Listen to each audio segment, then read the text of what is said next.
Megaloblastic anaemia.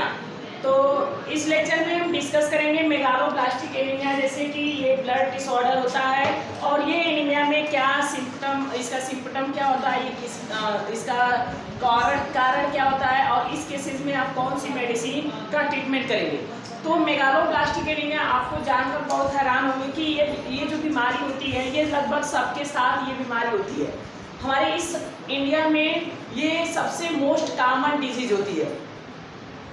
तो चलिए हम इस वीडियो को स्टार्ट करते हैं। मेगालोब्लास्टिक एनीमिया, तो जनरली देखिए फर्स्ट पॉइंट पे ये साफ साफ लिखा है कि it is a blood disorder.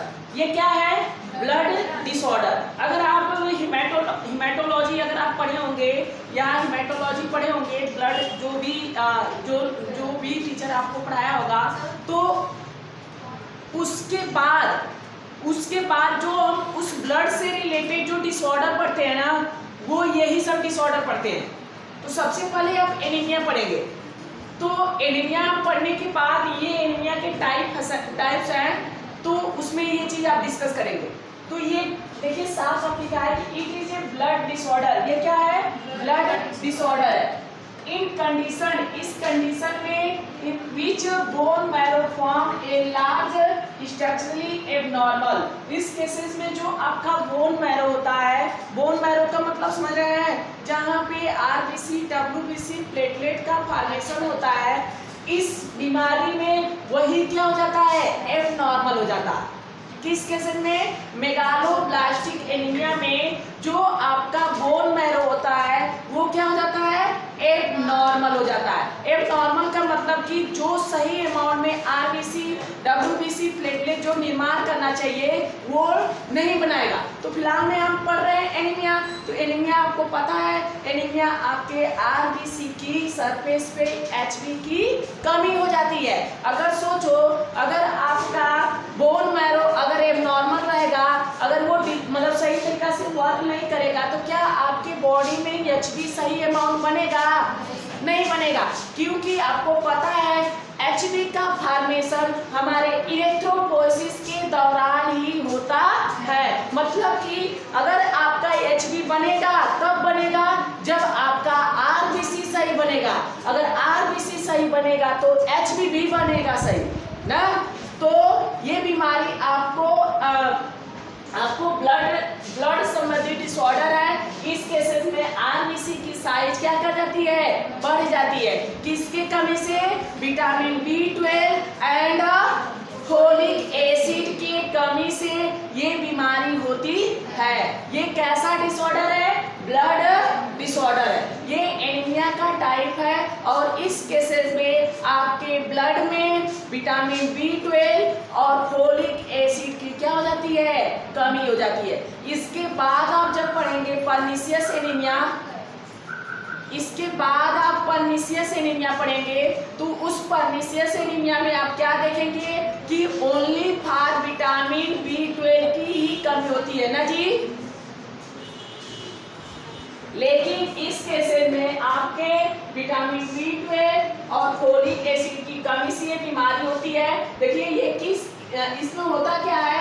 In condition each bone marrow form a large structurally abnormal. इस केसेस में आपका जो बोन मैरो होता है एबनॉर्मल की तरह काम करने लगता है। जैसे कोई पर्सन है, कहते हैं ना एबनॉर्मेलिटी है, क्या उसके में अजीब तरीका से हरकत कर रहा है, नहीं बोलते हैं एबनॉर्मेलिटी का मतलब उसमें किसी भी चीज की दिक्कत होगा, कोई पॉइंटली उसको क्या होगा? डिफेक्टेड होगा, तभी तो ये नॉर्मल है। तो यहाँ पर भी बोन मैरो एबनॉर्मलिटी रहेगा। अच्छा सोचो, जब बोन मैरो ही एबनॉर्मल रहेगा तो क्या उससे आरबीसी सही बनेगा? नहीं बनेगा सही आरबीसी। ये इसलिए नहीं बनेगा, जब उसके पिताजी ही बीमार हैं तो बच्चे डिफेक्टेड प्रोड्यूस होंगे ही ना। कहो ना कि अगर जितने अच्छे पिता माँ बाप अच्छे पुष्ट होते हैं, बच्चे भी उतना अच्छे डेवलप होते हैं ना। तो ऐसे केसेस होता है ना। तो ये केसेस यहाँ पर भी यही केसेस होता है। अगर आपका बोन मैरो अगर सही है तो आरबीसी भी सही अमाउंट में डेवलप होगा। ये चीजें है ना। तो immature RBC surface in term of megaloblastic anaemia. देखिए कह रहा है कि एबनॉर्मल होने की वजह से हो जाती है। अब सही बात है, जब पीते बीमार रही है तो बच्चों तो बीमारी पैदा हुई ना। तो यहाँ पर भी यही केसेस होता है। इमैच्योर आरबीसी क्या होता है, प्रोडक्शन होता है, सरफेस पे एचपी आपका एब्नॉर्मलिटी बनेगा, वो भी इमैच्योर होगा। और जब इमैच्योर होगा तो आप ब्लड जांच करेंगे तो आपको हमेशा एचबी की क्या होगी, कमी आएगी। ये समझ में आया। नेक्स्ट पॉइंट की बात करें तो एक टर्म है मेगालोब्लास्टिक एनीमिया। इसी केसेस को हम टर्म देते हैं क्या, मेगालोब्लास्टिक एनीमिया। अगर आपको 60 पॉइंट में अगर पूछे ना कि मेगालोब्लास्टिक एनीमिया क्या होता है तो तुरंत आप बताना कि इसमें मेगालोब्लास्टिक में क्या होता है, deficiency of vitamin B12 and folic acid ना। और इसमें आरबीसी की साइज क्या कर जाती है, बढ़ जाती है ना। तो ये मैक्रो का टाइप है ना जी, तो मैक्रो में तो बड़ा ही साइज था ना, जिसके हाँ एक खासियत और थी इस बीमारी में, जानती हो आरबीसी में, आरबीसी की सरफेस पे आरबीसी के अंदर न्यूक्लियस भी आ जाता है, और न्यूक्लियस आने की वजह से सेल ऑर्गेनेल भी आ जाते हैं, और जब सेल ऑर्गेनेल आ जाता है तो उसमें एचबी की भी कमी आने लगती है ना। तो इतना ध्यान में रखते रहना। तो अगर हम आगे बात करते हैं कि सच आरबीसी सरफेस आर्टम मेगालोब्लास्ट, इस प्रकार के आरबीसी के सरफेस जो बनता है उसको हम मेगालोब्लास्ट बोलते हैं ना, जो बनाता है। And in such cases bone marrow is soft, इस केसेस में आपका जो बोन मैरो होता है वो सॉफ्ट हो जाता है, and spongy material present within the some bone. ये लगभग सभी बोन्स आपको बताया थे, बोन मैरो बोन्स के अंदर पाए जाते हैं। यहाँ पे ना जी ये हमारे जो वर्टिब्रा होती है ये ना, उसी के अंदर ये पाई जाती है ना। तो ये present in some bones. So immature RBC or their deficiency causes, so इसलिए RBC के सरफेस पे कमी हो जाती है, किसकी, HB की। So इसका causes क्या करता है, causes फैटिग्यू, मतलब आपको थकान होगी बहुत तेजी से ना, एंड पहले स्किन आपकी शरीर कैसी हो जाएगी, पीली हो जाएगी, और साथ में लाइट हेडनेस, आपका जो सर दर्द हमेशा बना रहेगा, हमेशा सर दर्द करता रहेगा। अगर आपको इसका सिम्टम मिलाना है तो ये आपको केसेस आपको जनरली आपको मिलेगा। एंड अदर सिम्पटम, कुछ आपको नीचे सिम्पटम दिया गया है और उस सिम्पटम के आधार पर ये बीमारी पहचाना जाता है। तो चलिए हम इसके कारण की बात करते हैं। नेक्स्ट इसका सर जी कारण क्या होता है, तो अगर हम इसकी कॉजेस की बात करें तो आपको पता है कि ये विटामिन B12 और फोलिक एसिड की क्या हो जाती है, कमी हो जाती है। इतना तो आपको पता है ना कि ये बीमारी क्यों कमी होती है, आपको यहाँ पे हम बता दिए हैं कि इस केसेस में इनकी कमी, इस कमी होने की वजह से आपका ये vitamin B12 deficiency and folic acid की डिफिशियंसी हो जाती है। इस सेकंड में अगर आपका बोन मैरो क्या हो जाए, एबनॉर्मल हो जाए, बोन मैरो ही सही नहीं काम करे तो जो भी आपके फोलिक या विटामिन B12 सही काम करेंगे। एक पॉइंट क्लीन यहाँ से डिफेक्टेड, ये क्या फोलेट है, फोलेट का मतलब क्या होता है, नहीं फोलिक एसिड नहीं हुआ, फोलेट डिफिशियंसी मतलब फोलिक एसिड होता है जिससे फोलिक एसिड मिलता है। तो फोलिक एसिड जनरली आपको बीफ लिवर हुआ, स्पाइनच, धनिया वनिया हुआ ना, जो हरी सब्जियां होती है उन्हीं से ये मिलता है ना। तो विटामिन B12 और फोलेट की क्या हो जाती है, कमी हो जाती है। किस बीमारी में, मेगालोब्लास्टिक एनीमिया में। इस केस में होता क्या है, आपकी जो बोन मैरो होती है वो क्या हो जाती है, एबनॉर्मल हो जाती है ना, एबनॉर्मल हो जाती है। और एबनॉर्मल होने की वजह से आपका आरबीसी भी क्या हो जाता है, इमैच्योर होता है। और जब इमैच्योर उत्पन्न होगा तो उसमें जो भी कंपोजिशन होंगे वो सारे क्या होंगे, इमैच्योर होंगे ना। तो आगे देखिए कह रहा है कॉजेस की बात करें तो कॉजेस आपको सबको पता है, इसमें क्या होता है, विटामिन B12 की deficiency and folate deficiency, folic acid deficiency हो जाती है ना। ये विटामिन B12 कहाँ से मिलता है? मीट हुआ, फिश हुआ, एग हुआ, मिल्क हुआ।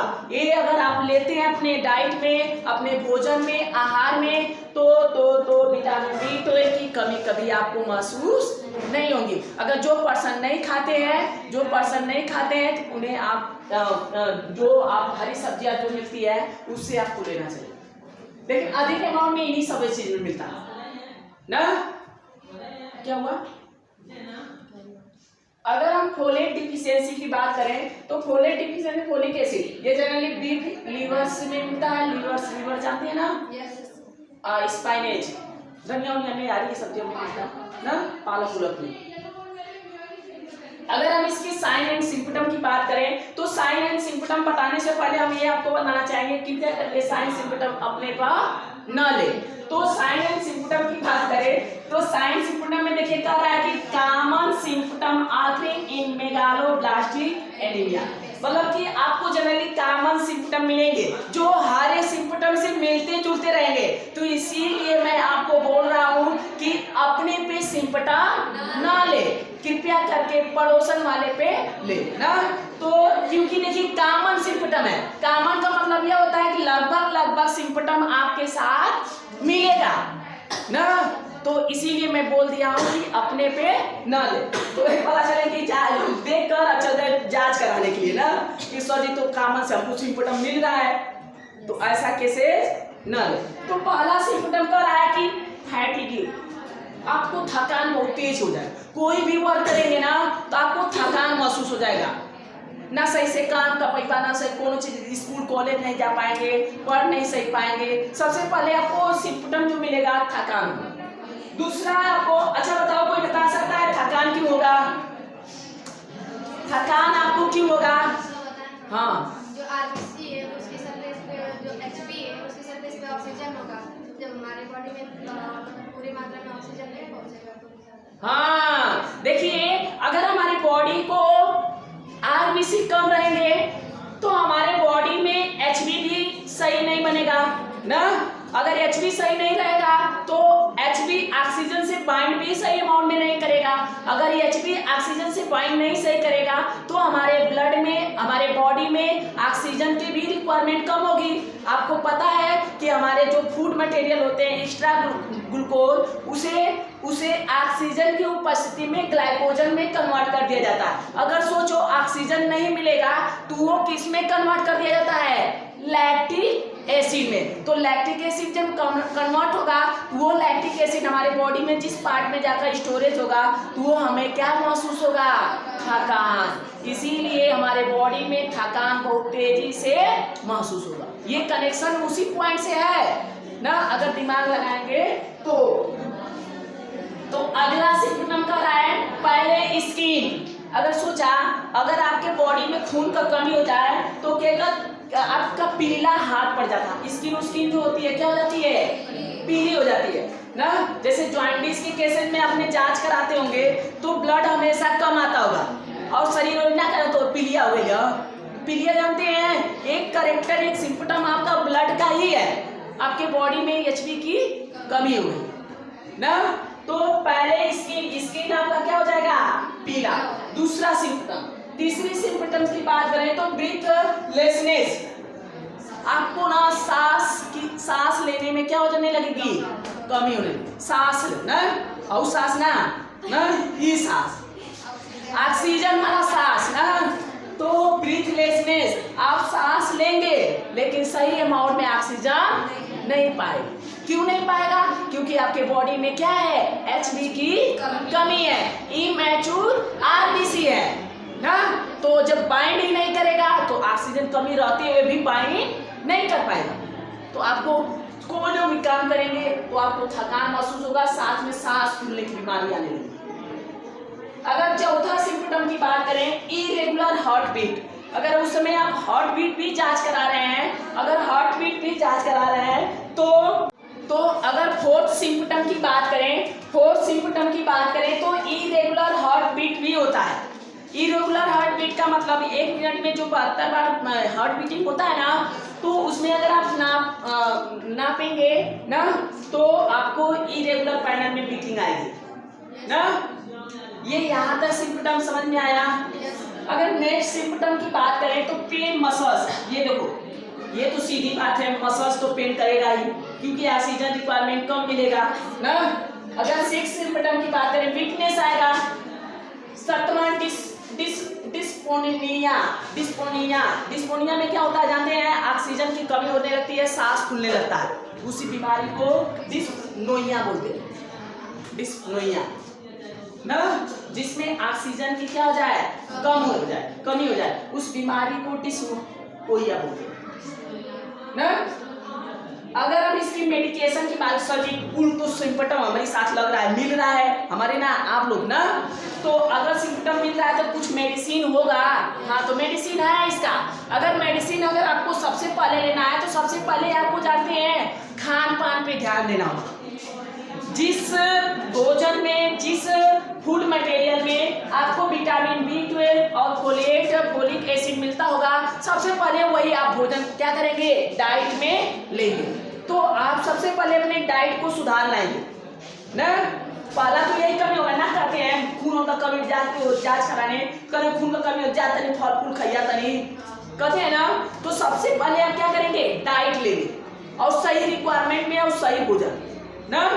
तो देखिए कह रहा है फोलिक एसिड सप्लीमेंट, पहला इसकी मेडिसिन आती है फोलिक एसिड, जिसे हम ओरली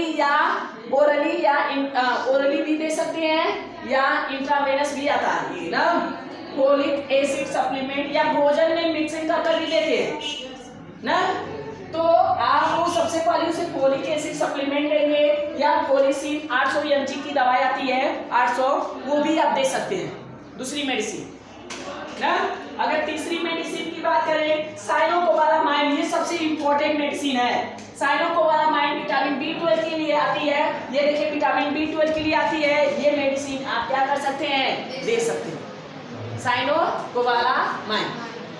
ये सभी मेडिसिन है और साथ साथ में ये मेडिसिन आप कभी लीजिए, कृपया करके आप किसी डॉक्टर से एडवाइस लेने के उपरांत ही ये मेडिसिन चलाए तो ज़्यादा बेटर होगा। क्योंकि आपको पता है कि एनीमिया के केसेस में ओटीसी, एक ओटीसी होता है ना,